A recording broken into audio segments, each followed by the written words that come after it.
Welcome back to the lecture series in bioelectrochemistry.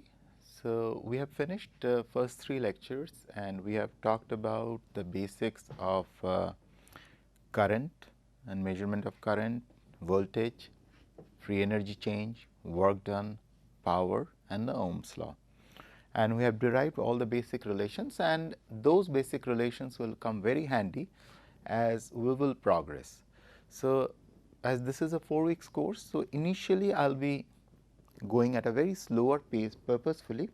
Maybe the first week content may spill over a little bit to the second week, but do not worry about it, because what I personally believe is, if your fundamentals and basics are clear, and once you get it cleared once and for all, then you will be much more well equipped to handle any kind of problems under any kind of situations in the scientific endeavor. So, today what we will be doing, we will be talking about the very basics, what you must have studied in class 11 and 12 about galvanic cells, sometimes called Daniell cells also. So, today's lecture will be about the galvanic cells, where you must all have heard about copper electrode, zinc electrode, cadmium electrode, silver electrode. There are a series of those electrodes are being used, and you have heard about that, from one electrode the current flows from to the other electrode, and likewise and so forth. There are so many, and you have heard how the cells are being represented. You have talked about half cells and everything. So, today we will revisit those basic fundamental concepts in a simpler terms. What does that mean, and in the light of what we have studied in last 3 lectures. So, to start off with, in the last 3 lecture, one thing which I have highlighted every point is, say for example, there is a flow of energy or flow of current or movement of charge from one point to another. So, what are the possibilities? Either it will be a spontaneous flow, where the free energy change will be negative, delta G negative, or it will be energy intensive process, where you have to give energy in order to make that reaction happen, which will be delta G positive.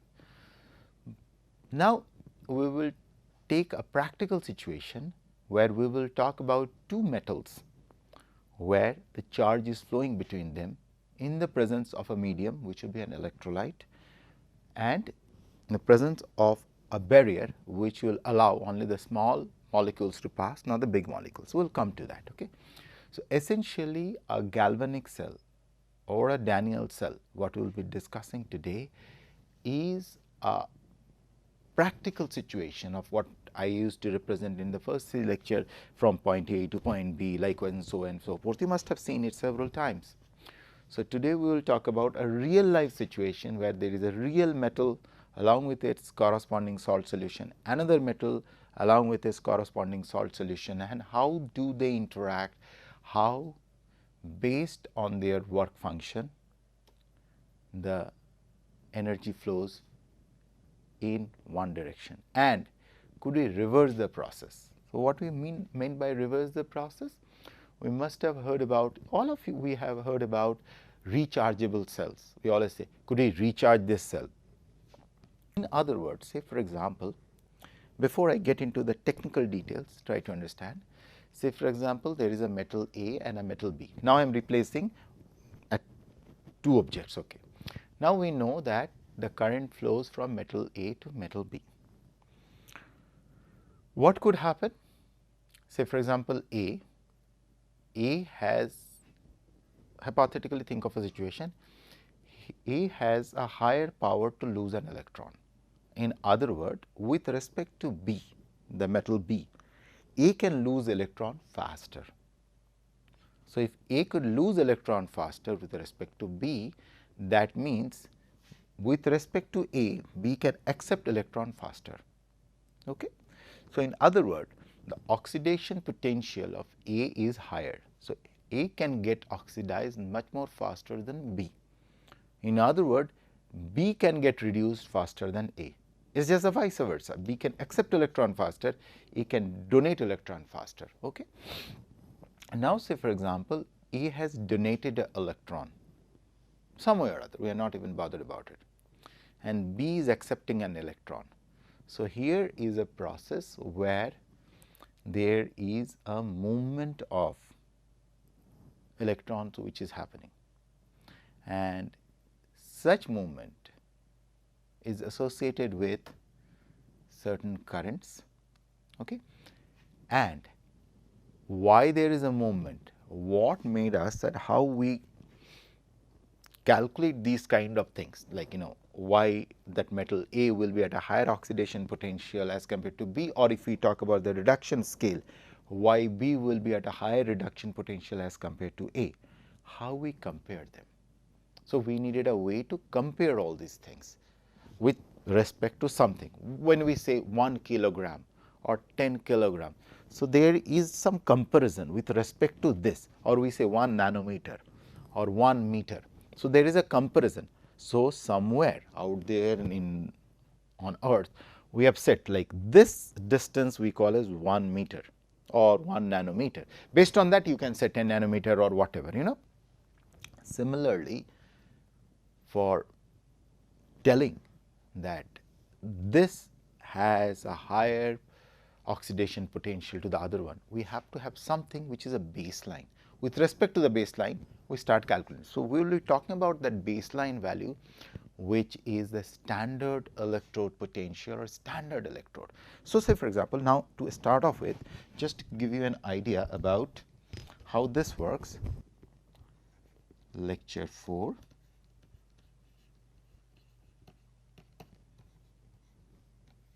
So, today our topic is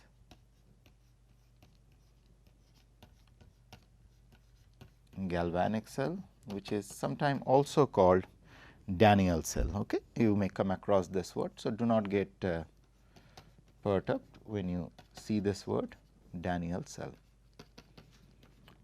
And this is not biological cell, this is the electrochemical cell.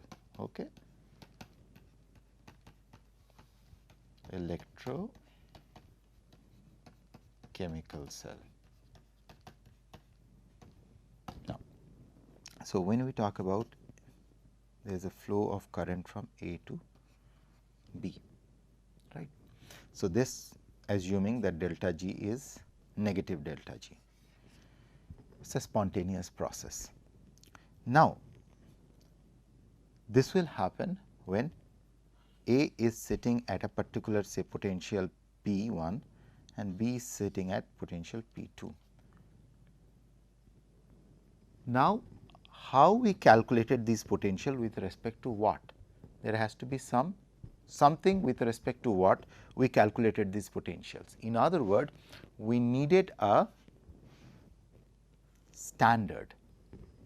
So, that is our P standard. With respect to P standard, we call it P 1, and with respect to P standard, we call it P 2. So, this is that standard we are talking about. Okay. P 1, here we have P 2. Now, calculating this standard, or what we considered as a standard, what will be dealing in the standard electrode potential. Okay. We will come later into that. Now, what we decided, we considered this as metal 1 and this one as metal 2. So, there are two metals, or where we are calculating it. So, let us take a practical example of a cell, electrochemical cell, which is made up of zinc and copper. So, let me make the cell. It is something like this. Think of a big beaker, and which is separated by a porous membrane like this, semi-permeable porous membrane, which selectively allows very small molecules to pass through it. You have a zinc electrode, you can keep on replacing it, zinc electrode. You have a copper electrode, okay. And here you have an ammeter which is connected to it, and this is solid zinc rod out here, similarly a copper rod, and this is in zinc sulfate solution, ZnSO4, okay, in solution. So, then similarly this is in copper sulfate solution. Okay. So, galvanic cell, if we talk about a definition of a galvanic cell, so this is I will come back to that figure in a second. I can write here. So, a galvanic cell is essentially a device in which the free energy of a chemical process, free energy of a chemical process is converted into electrical energy,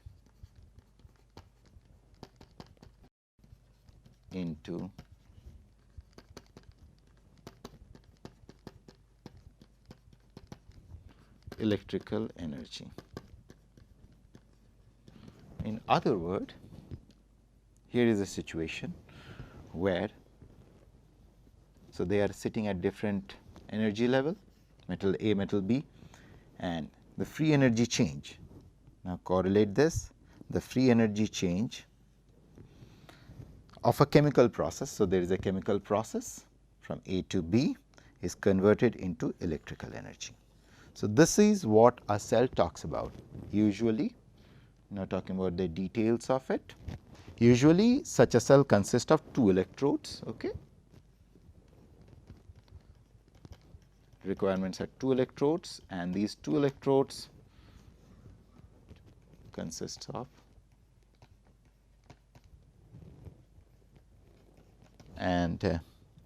they are immersed in one or more suitable electrolytes. Okay.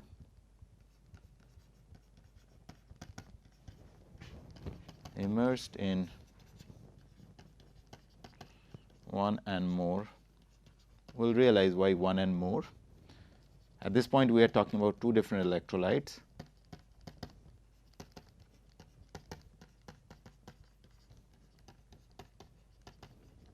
Okay.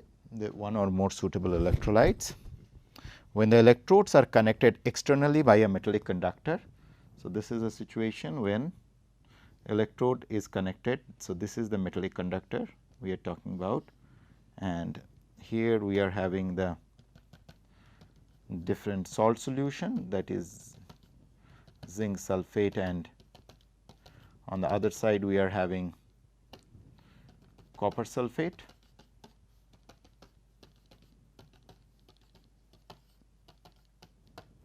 Okay. When the electrodes are connected externally by the metallic electrode, current flows from one electrode to another. So, okay. So, there is a flow of current across this, which is denoted by red. So, there is a flow of current. So, we will talk about the directionality later. Okay. Current flows from one electrode to the another, and inside the cell chemical changes occur at the surface of the electrode. So, what is happening? There is a second thing which is happening on this surface. There are chemical reactions which are happening. To summarize this, there are 2 important things when the electrodes are connected externally. When the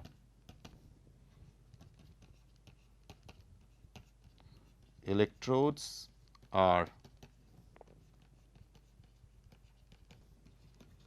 connected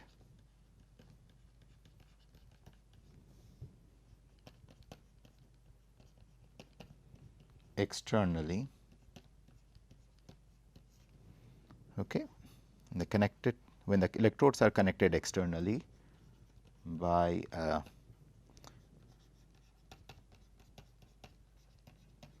metallic conductor,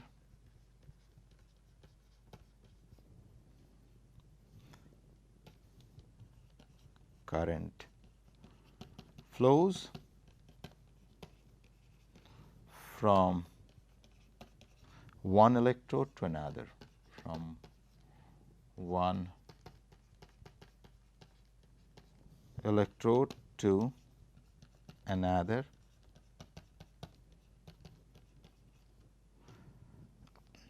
and inside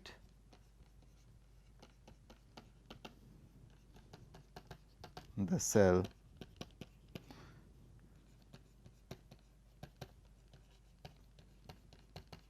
chemical changes occur at the surface of the electrode. So, now what are the chemical changes which are occurring at the surface of the electrode? This part is important, what we will be dealing with. So, a galvanic cell is also rightly called an electrochemical cell, whereas an electrolytic cell is the one in which electrical energy from the external source is used to carry out a chemical change. So, in other words, if we call this as electrochemical cell, if we are calling this one as electrochemical cell, now if we have to put electrical energy for this reaction to happen, say reverse reaction, we have to give electrical energy, then those kinds of cells are called electrolytic cells. Okay. So, these are the two terms you remember, electrolytic cells. Okay. So, on one hand we are talking about electrochemical cell, the other hand we are talking about electrolytic cell. Okay. Now, in a Daniell cell, a zinc rod is immersed. If you look at it in a Daniell cell, so here you have a zinc rod which is immersed in ZnSO4 solution, and a copper rod. You see a copper rod here which is immersed in the copper sulphate solution. The two solutions are kept separated by a porous barrier. So, here you are having this whole porous barrier. The barrier allows current to pass through it. So, it will allow the current to pass through it.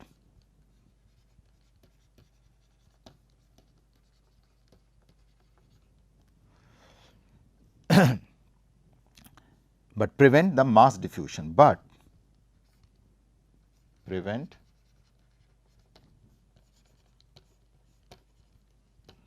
diffusion of mass, or you can call it mass diffusion. So, it is kind of a does not allow these huge salts to move through it. Zinc and copper are two electrodes. So, here you have the electrode 1, here you have electrode 2, and if you look at electrode 1, you can name this as A to B, okay, whichever way you like to place them. When these are connected externally by a metallic wire, current flows from copper to zinc. Okay. So, essentially the in case of current, so here we are giving the directionality, current is flowing from, and why is it so, we will talk about it. Current flows from copper to zinc, okay, through the wire. Okay. Copper is said to be positive and zinc is said to be negative. Copper is considered as positive and zinc is considered as negative. Okay. Why is it so? In this cell, if we talk about in this cell, both electrodes zinc and copper are surrounded by their own solutions. So, for example, copper is surrounded by CuSO4. Okay. So, this is solid and this is in the liquid, it is copper sulphate.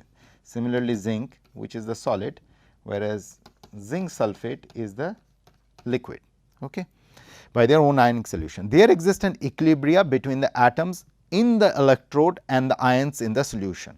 Now, this part is extremely important to understand. So, please be very careful, and this is one fundamental concept.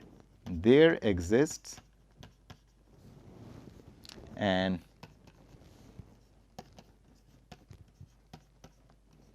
equilibrium between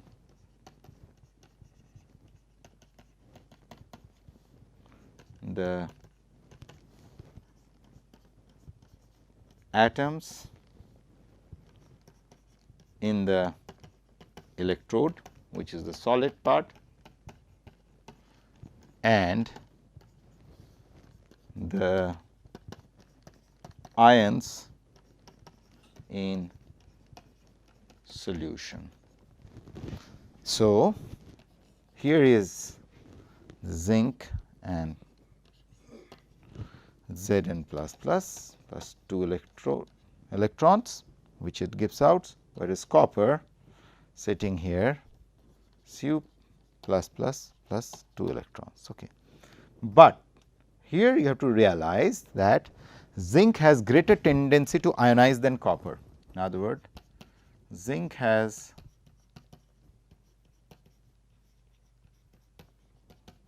higher tendency to ionize than copper.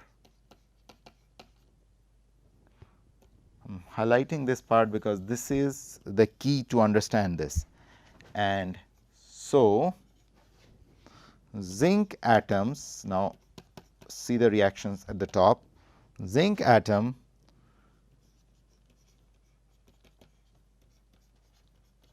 goes into solution leaving behind two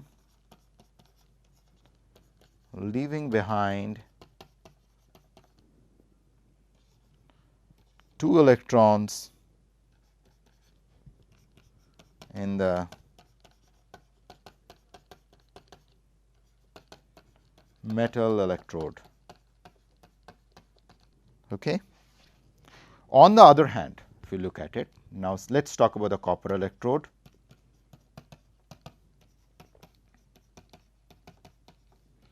On the other hand,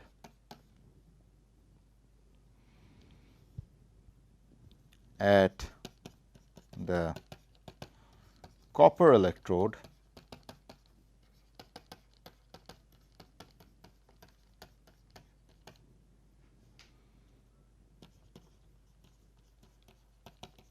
copper ions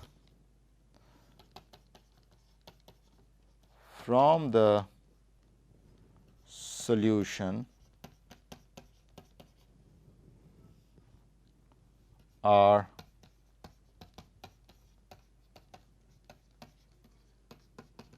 deposited by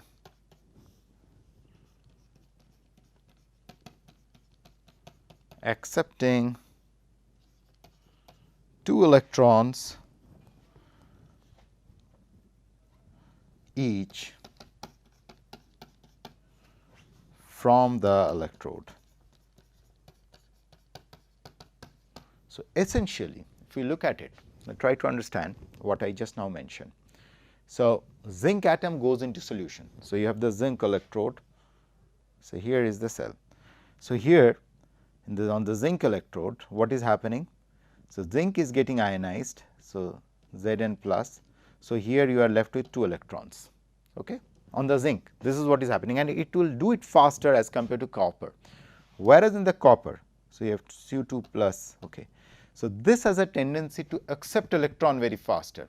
So, in order to accept electron, what it will do? It will try to move in out here, and what essentially will happen is it will be needing an electron, and from where it is going to get an electron, and this part is very important. So, okay, coming back. So, we talked about that the zinc has a greater tendency to ionize than copper, and so the zinc atom goes into solution leaving behind 2 electrons in the metal electrode. So, the metal electrode is now having excess electrons. These are the 2 excess electrons which are there. On the other hand, at the copper electrode, the copper ion from the solution are deposited by accepting 2 electrons from the electrode. So, there is an excess of electrons at the zinc electrode. So, here you have an excess electron at zinc, okay, and there is a deficiency of electrons at copper. Okay. So, there is an excess electron at the zinc electrode and a dearth of the same at the copper electrode. When the circuit is complete, now you are completing the circuit. Now, once you complete the circuit, the electron flows from the zinc to copper. So, the electrons from here are now traveling here and they come here, and those copper ions which are deposited here becomes Cu2 plus 2 electrons become copper. So, there is a copper deposition which happen. So, this is how the electrical energy or current is produced, which may be used for the purpose of external work. So, this is what the fundamentally what is happening. It is obvious that the zinc electrode, where zinc gives up electron. So, here you are having the oxidation is happening occurs and is the anode or negative electrode. So, this is considered as negative electrode because it is having excess of electrons out there, and this is termed as anode. Okay. So, there is an oxidation happening. To remember, here it is, there is an oxidation. Similarly, the copper electrode, where copper ion takes up electrons, copper ions are coming here and copper ions are taking up electrons, there is a reduction process happening. There is a reduction process which is happening, and this is called a cathode or a positive electrode. Okay. So, these are some of the basic fundamental one has to understand, and a galvanic cell could be represented. So, there is a way to represent it by simple representation. So, here you have the zinc plus plus, this is what is happening, this is concentration C1, the double line. So, you have copper plus plus from concentration C2. Okay. So, this is from the solution coming to copper. So, where the vertical lines, so these vertical lines indicate the phase boundaries, the different phase boundaries. So, you are seeing there are two phases. One phase is, so if you look at the electrode, so here is one electrode, say this is the zinc electrode and this is the zinc solution, and here you have the membrane in between, semi permeable membrane, and you have the copper electrode and this is the copper sulphate solution. Okay. So, the first phase boundary is here and the second phase boundary is here. So, that is why there are different phase boundaries and these vertical lines are indicating. So, this is that phase boundary which is shown by double lines, and this is another phase boundary, and this is the third phase boundary. So, there are three different phase boundaries. This is where chemical reactions are happening. When we are connecting this. So, you realize. So, this is the way you are indicating the reaction, and the real reaction is something like this. The cell reaction or electrochemical cell reaction is like this. So, you have zinc plus copper plus plus, and it is equal to zinc getting oxidized plus copper. So, zinc here went through an oxidation, copper went through a reduction, and this is what the whole redox chemistry is all about. Okay. It is usual custom to write the anode of the cell at the left. So, here we are writing the anode, if you look at it. So, here you are having the anode written on your left, whereas the cathode is written on the right. So, this is a customary thing representing a cell. It is also a common convention that the current is the external circuit is considered to flow from cathode to anode. So, the current, that is why the arrow is like this, from cathode to anode. So, this is a convention. So, current flow is opposite.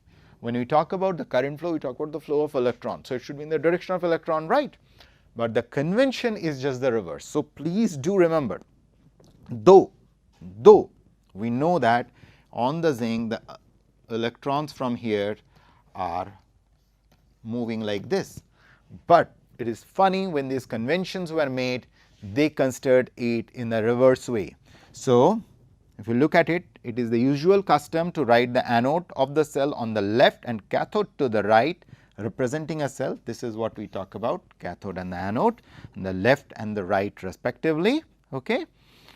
And it is also a common convention that the current is the external circuit is considered to flow from cathode to anode, as the direction shows, opposite direction to the flow of, although the electrons are flowing through the wire in the opposite direction from zinc to copper, though electron flow is in this direction. So, please remember this fundamental, the flow of current and the chemical changes at the electrode continue as long as the circuit is closed. The chemical action ceases when the circuit is left open and there would be no flow of current. Obviously, if you disconnect the circuit, there won't be any flow of it. Okay? And I will close in here, and the next class we will talk about what are reversible and irreversible cell and how we measure this whole thing. Okay? So, I will close in here, and please go through it carefully, because I tried to be as simple as possible. But then too, if you have a confusion, then on the fora you can send questions. Plus, please understand this, because if you understand this basic once and for all, trust me, you can do wonders. Okay? And you will do. Thank you.